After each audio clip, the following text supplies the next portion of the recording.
Hi everyone, you're listening to the Year of Underrated Stephen King. I am Kim C, and this is a one-woman Stephen King podcast where every now and again I put down grading my students' fiction drafts and watch a totally kick-ass cinematic adaptation of a very underrated novella.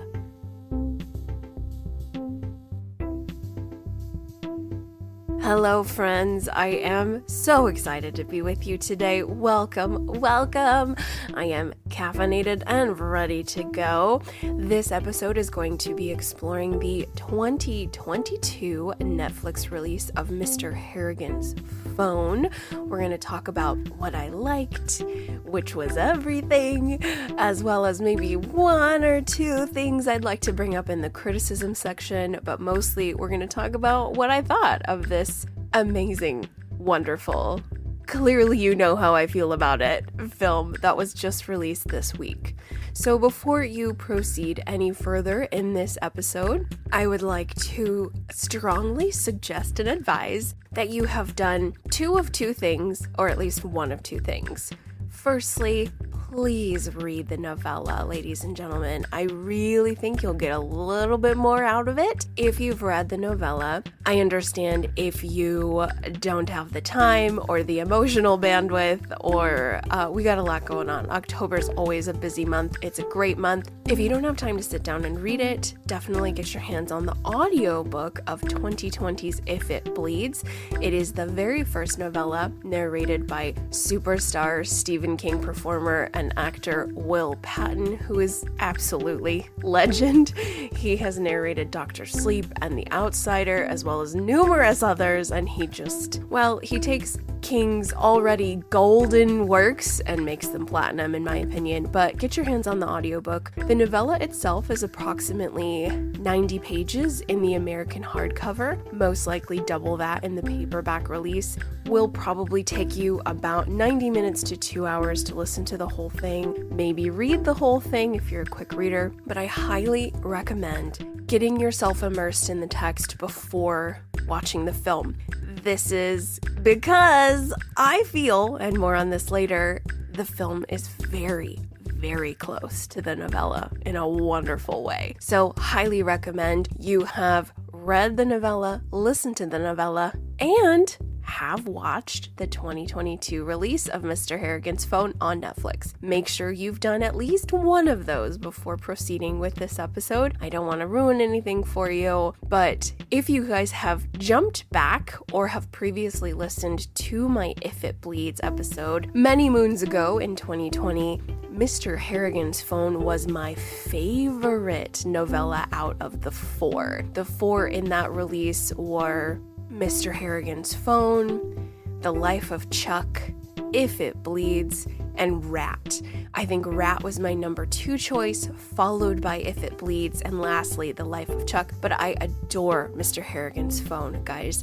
One of these days, I'll finally get around to categorizing my favorite Stephen King novellas, and I definitely feel it could be a top 10 contender. The reason why I love Mr. Harrigan's Phone so much is, of course, it is channeling Charles Dickens in the most gothic way. For my English folk out there, or for those of you who had to read him in high school, you know, Charles Dickens, to put it succinctly, his stories are usually all about money. This is because Dickens himself, his own father, was arrested and put into debtor's prison back in the day in merry old England. Not having money meant you died alone terribly on the streets, or worse. So Dickens was pretty much consumed with money, and it's in all of his stories. Every single Dickens novel has something to do with the finances.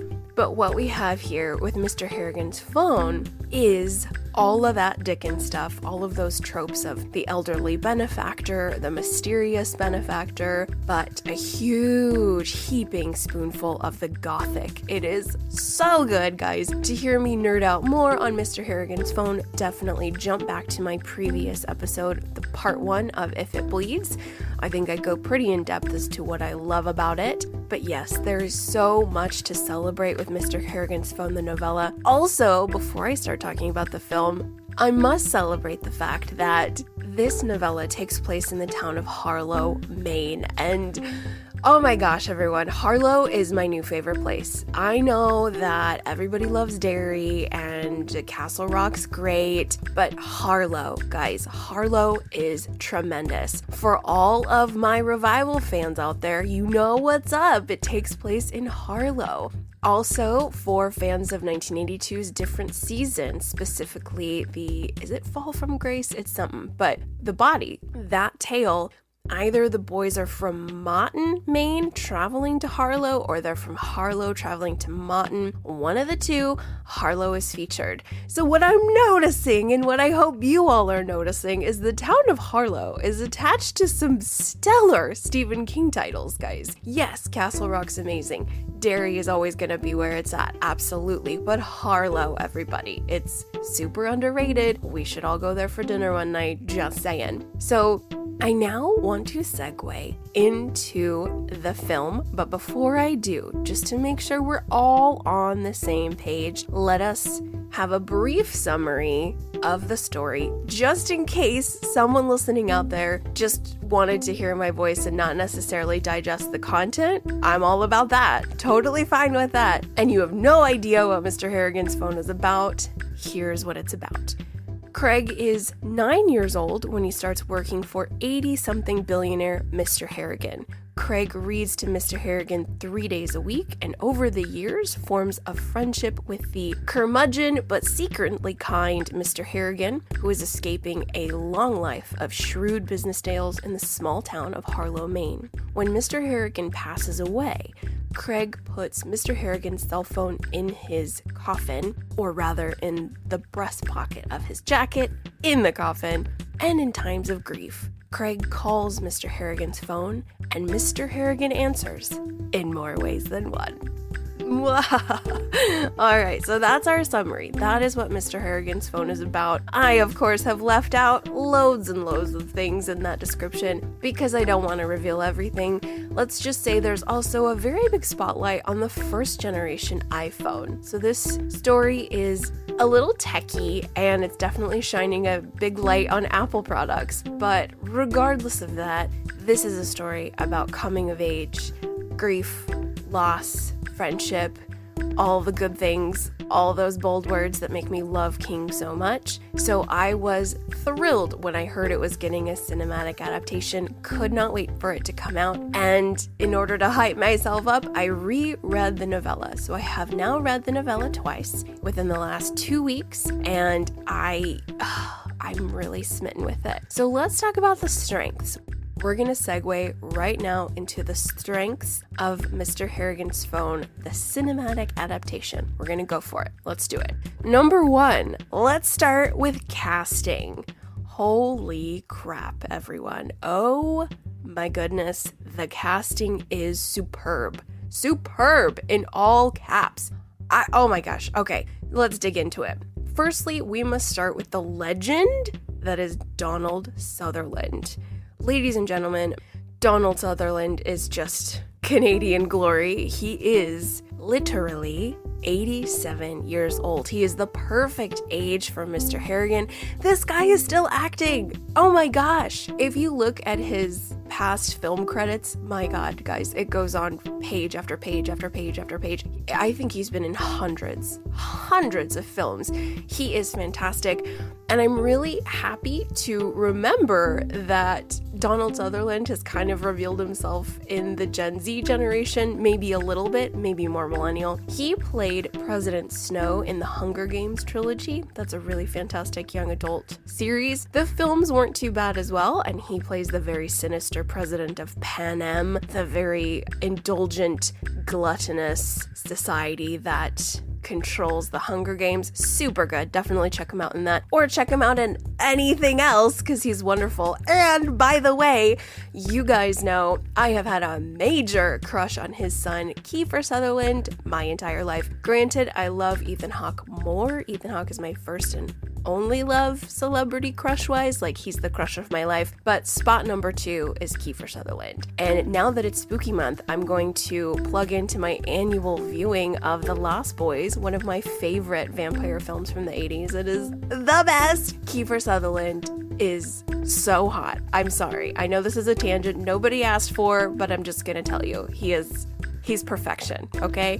So if anybody's interested in seeing the genetic pool of Mr. Sutherland in the most handsome, stunning glory, Kiefer Sutherland in The Lost Boys, just saying. Getting on track again, Donald Sutherland is our Mr. Harrigan. I think he's extraordinary. I think he was perfect. And what an amazing choice. I'm so glad that he was in this role. He just makes it magic. It's wonderful. He's the most perfect Mr. Harrigan. I'm thrilled. Secondly, we have Jaden Martell. He is the actor performing the role of Craig, and most of us constant readers are familiar with Jaden's work because he plays Bill Denbrough in the 2017, and I think he's in the 2019 one, maybe just a little bit. I also need to rewatch those films. As you all know, my devoted, lovely listeners, Bill Denbrough is my absolute favorite, all-time favorite Stephen King character out of everybody. Granted, I have a lot of loves, a lot of honorable mentions. Bill is my favorite. So Jaden warmed me heart and soul. I loved him and was obsessed then in 2017 when I first saw him. And in this role, everybody, he is perfection. Jaden Martell is 19 years old, and I think, I'm saying it now, I'm sure it's already been said, he is going to be a huge star, everyone. He is going to be our DiCaprio. He will be a River Phoenix. I really think he has those chops. His soulfulness, his intensity, sometimes he would just look at the camera and I would get misty-eyed. Like, there were just moments, I don't know, this kid has something incredible. I was mesmerized by his performance. It's understated, yet not yet extremely, I don't know. I also think I might be a little biased because as an educator, there is something that happens with students where you become very mother hen, very she-bear. And so when I observe a student in peril of any kind, even though I know it's fiction, there's something innately inside of me that freaks out. And all I wanted to do was hug this kid. I just wanted to hug Craig.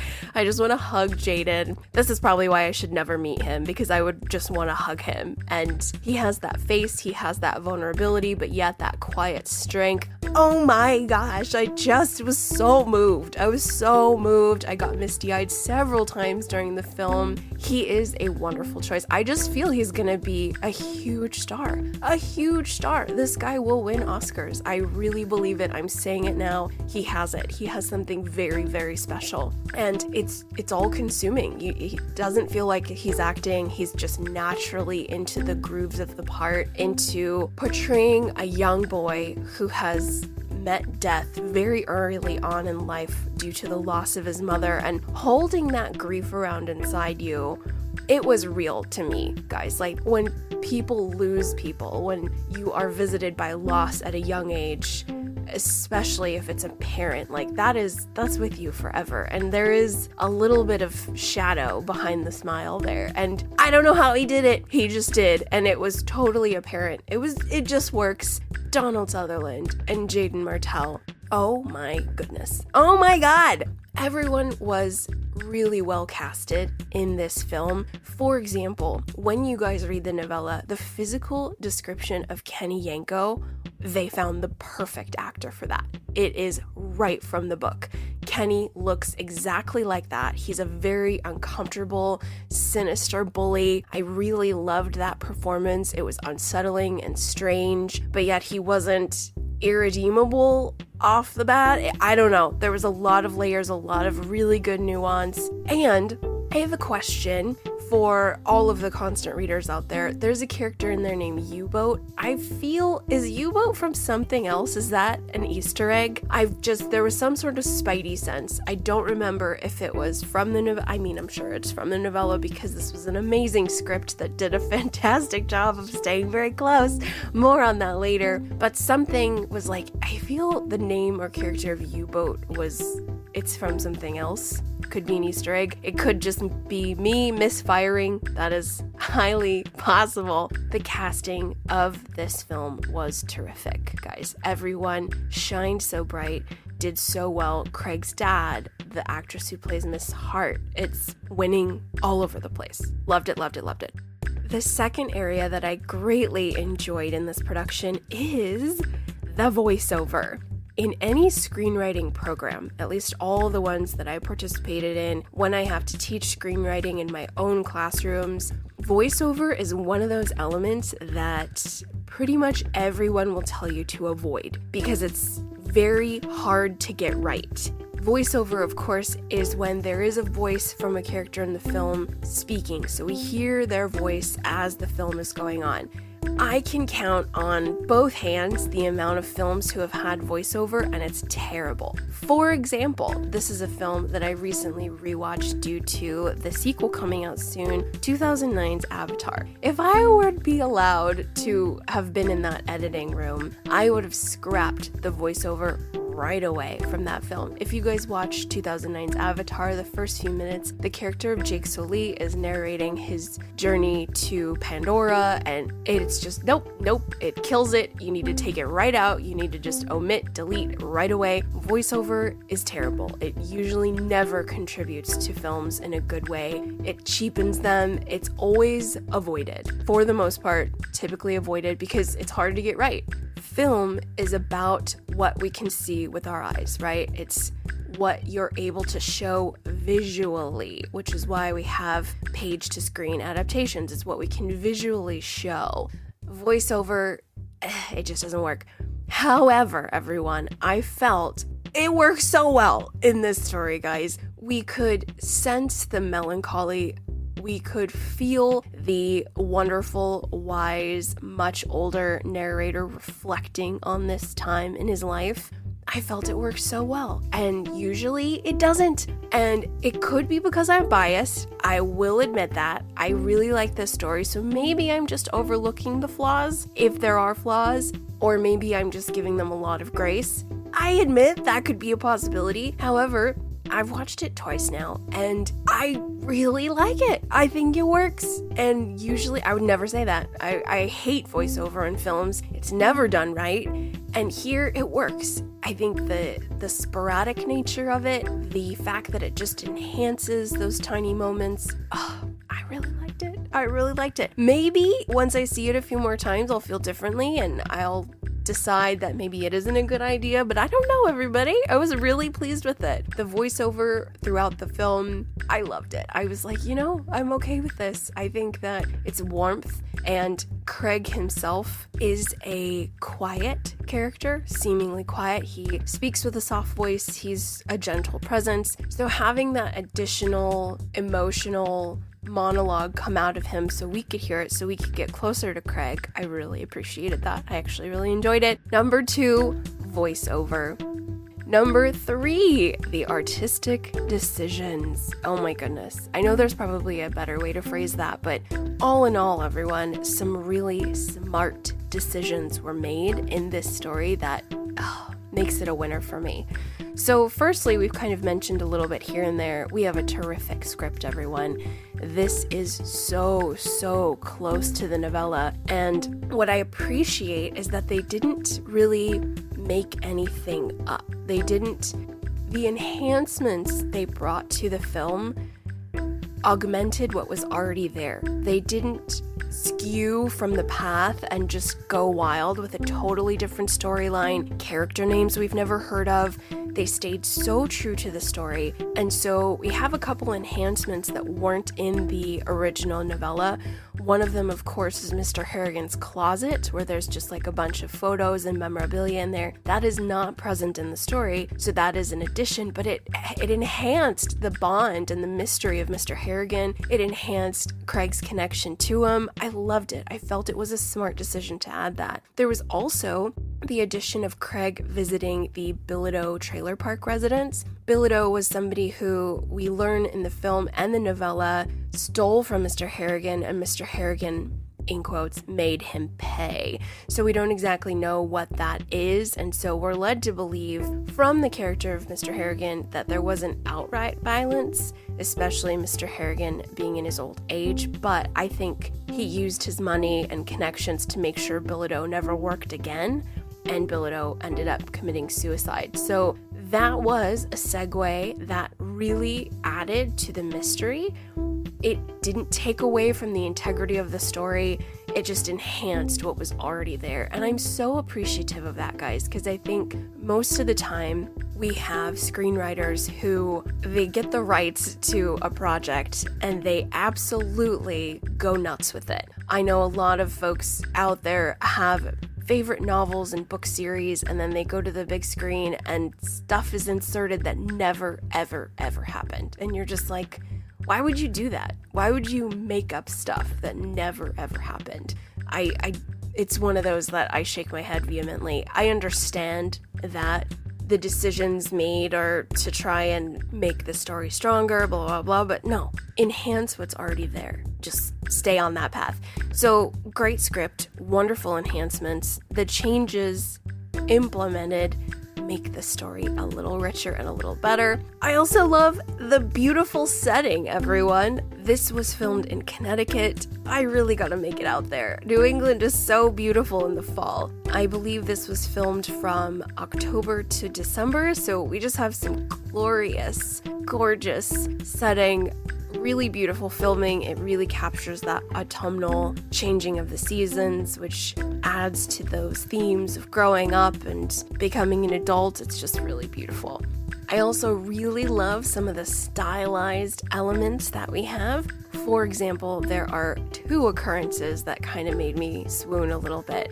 When our sweet Craig is beat up by Kenny Yanko outside of the dance, he is thrown to the ground and his body is kind of positioned in this peculiar way where his arms are outstretched. It's really interesting. Then Kenny Yanko, of course, when he is found deceased, the body in the way the bird's eye of the camera, Kenny Yanko is in the exact same position as Craig. So some of these cool little things, these really wonderful stylistic choices, they just gave me life. They really did, guys.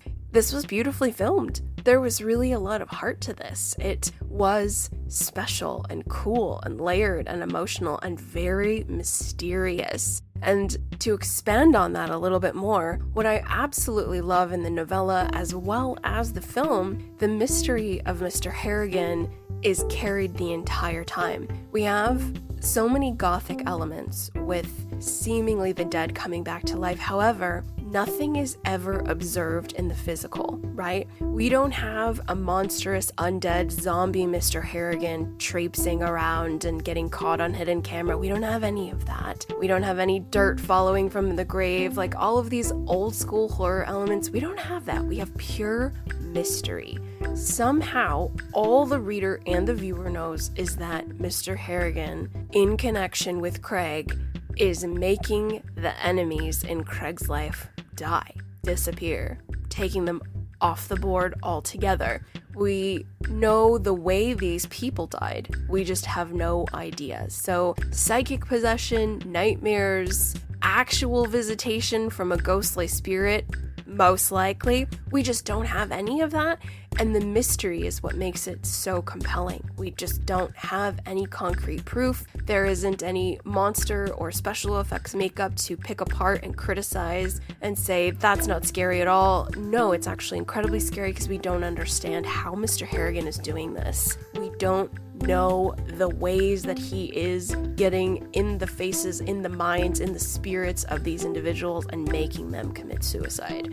We don't know. It's awesome. And so I really love that the mystery of Mr. Harrigan is carried from the novella into the film. It just works so, so well. Oh my goodness, everyone. There is so many things to praise. The filming of this is beautiful. The setting, the costumes, the acting, the way that this script stayed so close to the novella, guys. Oh my goodness. There were moments that are just all over the place directly from page to screen. And there is nothing more a King fan could ask for. Honestly, like, this is what it's all about, is getting a writer-director, which in this case is John Lee Hancock, making smart decisions, honoring Stephen King's writing, enhancing it where it can be enhanced with extra details of what's already there and not going rogue, making up character names, making up plot points, just crapping all over it, right? Staying true to it, enhancing it where it can be enhanced. It's just, oh my goodness. So many good things, guys. So to recap the things that I absolutely loved: casting, of course. I really loved the voiceover, and we have some beautiful artistic decisions. So at this point, let's take a mini breather and we'll come back with some of the criticisms and final thoughts on Mr. Harrigan's phone.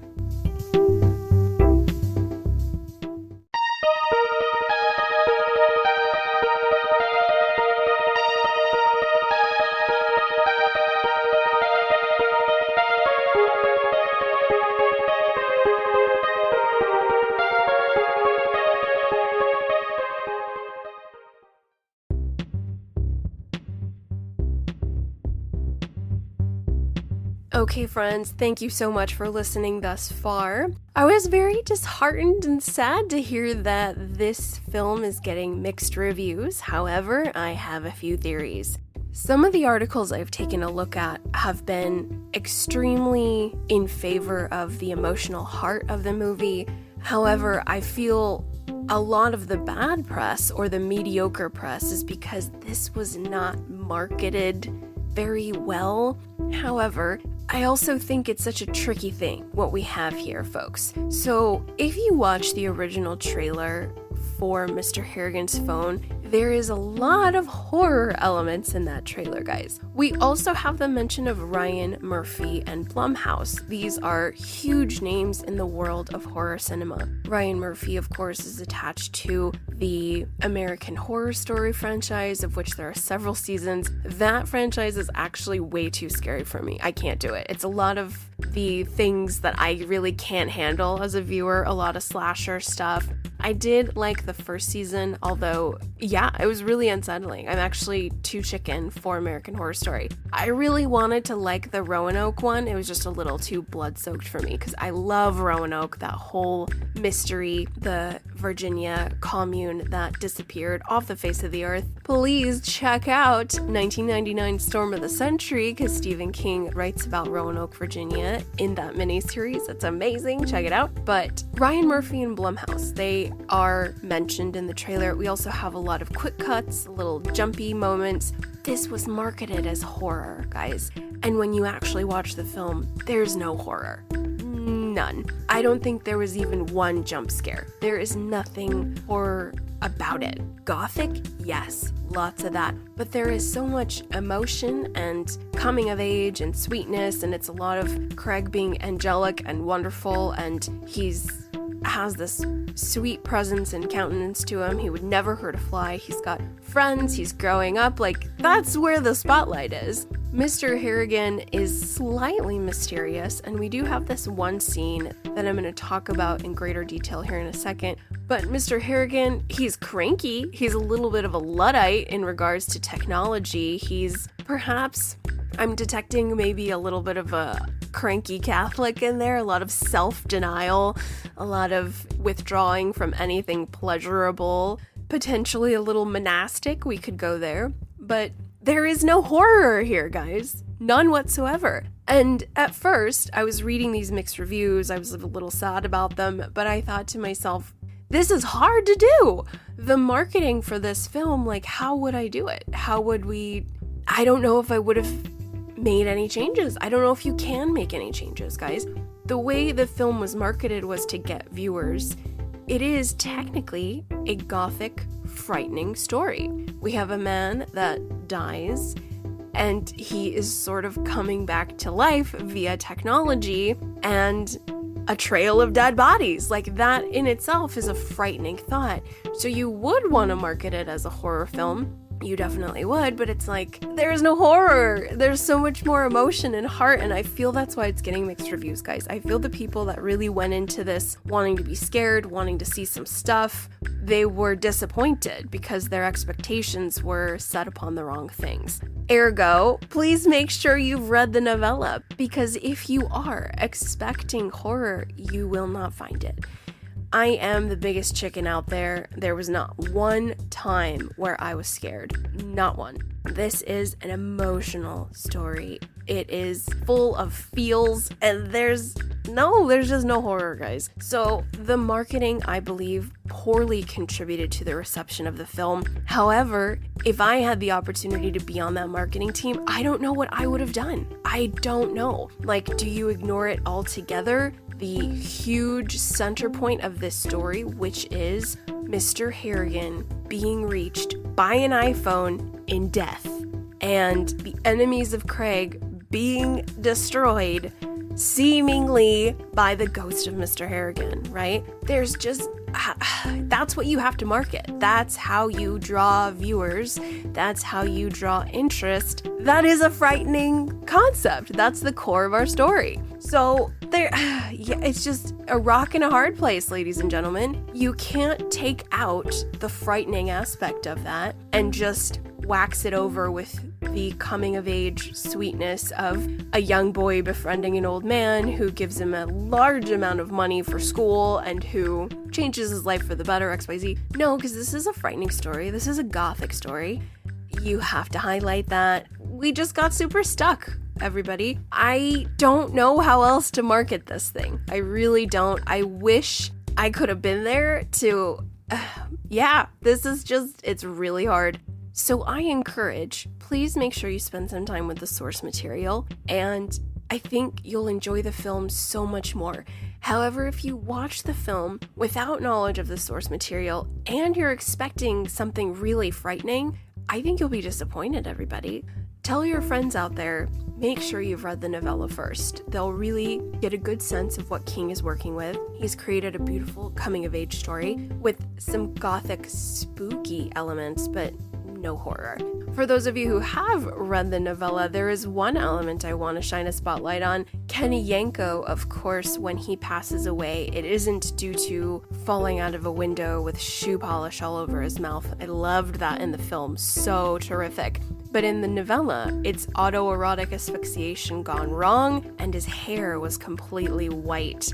For those readers of 1985's Skeleton Crew, specifically the short story The Jaunt, that is featured all white hair. So that was a really cool Stephen King Easter egg that I liked within the novella of Mr. Harrigan's phone. Little homage to The Jaunt, but that wasn't present in the film. It was understated, mysterious, really cool. There was a lot of dramatic irony. For example, Craig never saw the body. Craig didn't really know exactly what happened. He's just kind of told.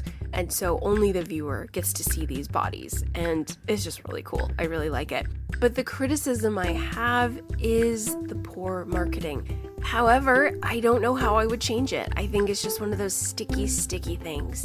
It was done to the best of their ability. They did great, whoever it was behind it, either Netflix marketing or Blumhouse or whoever was doing that. It's great. It's great for what it is. I feel that's why we're getting mixed reviews. The other criticism I have, of course, I watched this with my love and my Ethan Hawke lookalike, and my boyfriend had no idea what was going down with Mr. Harrigan's phone. I told him a little bit about the story, but he went in completely fresh. And after we watched the film, he commented on one part that I felt potentially could have been left out. It's fine as is. But young Craig, when he starts working for Mr. Harrigan, it's a little bit of a comedic piece in the novella because Craig's father asks him, like, is he a kitty diddler? Like, why does he want you to read for him? Like, is he being inappropriate? And of course he's not. And Craig's like, no, Dad, no way. But I don't remember if this actually happens in the novella, but in the film, young Craig goes to his local library and he Google searches, or Yahoo searches rather. He Yahoo searches Mr. Harrigan, and there's a lot of unsettling articles such as his shrewd business nature. There's a couple suicides attached to Mr. Harrigan's business dealings. And so from what we read on the newspaper headlines, this guy is dangerous. This is a bad man. And so what my boyfriend mentioned that was kind of enlightening, it made me think about it, as he says, oh, so did Mr. Harrigan hurt those people in the news articles? Like, did he actually kill people?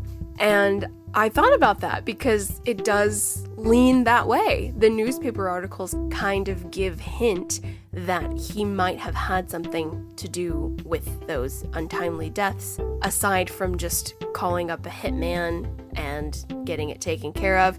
In the text, we are led to believe that he was not a physically violent man, we are led to believe that he was just very shrewd in business. And when he made people pay, in quotes, it was ruining their lives, making sure that they couldn't get work, that they couldn't feed their families. That was how Mr. Harrigan destroyed you. So he didn't outwardly contribute to your demise, you did that yourself. That's what the novella paints for Mr. Harrigan and his dark side. But with the Yahoo searches for young Craig, it does open up that arena of, oh, is Mr. Harrigan a killer? Is he a killer? And I don't know if that's just an isolated thought tangent that might not have a lot of substance, or if it actually happened to more than one viewer who might have assumed that Mr. Harrigan killed people. So I was wondering on that. It's just a tiny criticism I have. Maybe I would think about omitting that, or maybe changing some of the articles just a little bit to not include suicide or death, because it did open up the arena that maybe Mr. Harrigan was actually somebody who killed people, and that when he is post-mortem, this is his MO. This is something he's always done, is kill people. So this is also something I could have directly missed in the novella. Maybe that's what I was supposed to take from the story all along. In my now double readings of Mr. Harrigan's phone, I didn't find anything in the text that led me to believe Mr. Harrigan was a killer in terms of calling up a hitman and killing people. However, maybe he was, and I just totally missed that. Like, maybe he in fact was an actual killer. But he just seemed more consumed on business and money, very Ebenezer Scrooge. He really seemed like that was his focus. And if people wronged him, he would ruin your life monetarily, so you just killed yourself. That was what I interpreted from the text and the character of Mr. Harrigan. So perhaps the film did take it in a different direction, with wanting Mr. Harrigan to be observed as somebody who would actually kill you, who would actually either arrange for your death to look like an accident/suicide, or he may have actually physically put his hands on you. I don't know. So I might have missed that, everybody. So if I did, please reach out, because I would love to get that sorted if in fact you feel the novella is leading us to believe that Mr. Harrigan physically killed people in life, and that's why in death this is just normal for him. Or if rather he's just unhinged in death and wants to help Craig because he loves him and is devoted to keeping Craig safe and dispatching enemies and bullies as he sees fit, because now he's a ghost and he can do whatever he wants. There's a couple of ways we could take that. Overall, as you guys have heard, I don't have a lot of criticisms, guys. This was a 9 out of 10 for me, maybe a 10 out of 10 for me. This was truly fantastic. I love this novella so much. I really do. I've never been a huge fan of Charles Dickens, but this makes me love him and love how he exists in literature and some of these characters that are sewn into the fabric of pop culture. I love it. I think that Mr. Harrigan is definitely a 21st century Scrooge, with the opportunity to have Bob Cratchit, our Greg, sort of warm him into humanity a little bit. And in death, if Scrooge had been your friend, would he kill for you post-mortem? Really great ideas to bring forth. I really love this film, guys. I plan on watching it several more times. It made me misty. I think Jaden Martell is a blazing star, everyone. Blazing! I think he's gonna be our DiCaprio. I really do. I think he has that intensity, that sweet countenance. He's so angelic and vulnerable, and I'm smitten. I absolutely am. I'm really excited to see what else he does, and I hope that Mr. Sutherland, father and son, are with us for many more years to come, because they have given us so much in the world of film. Donald Sutherland is the perfect Mr. Harrigan. Oh my gosh. Perfection, everyone. So good. I love this film. I love everything about it. Minus 1 or 2 little peccadillos for marketing, and that one Yahoo search that I think opens up a can of worms that could potentially confuse a viewer. However, that is neither here nor there. So yeah, that's really all I got. I'm a huge fan. Definitely get your hands on the text, guys. do it. It won't take you long, and make sure you watch the film in tandem. It's a huge treat. You will absolutely see full passages of that story come to life. It's just wonderful. So I would love to hear what you thought about Mr. Harrigan's phone, everyone. Please write me at underratedsk@gmail. Say hello, tell me what you thought. Let me know if I biffed or missed anything in the text that was incredibly blatant and I just absolutely dropped the ball. That can happen. So I would love to hear from you. Let me know what you think about the show, all that good stuff. If you would be so kind, I would love if you could share the show with a friend. If you have a king friend in your life who hasn't found us yet and you would like to share, please do so. And if you're not a user of Apple Podcasts, that's fine, but you could still head there and give us a 5-star, say something nice about the show, as we are in the midst of spooky month. I am currently reading Christine for the very first time. I'm really enjoying it thus far. I have a lot of ideas in my mind. I'm really excited to talk about that novel with you guys. So right now, Christine is at Darnell's shop. I'm getting to know Arnie. I'm getting to know Dennis. Good stuff.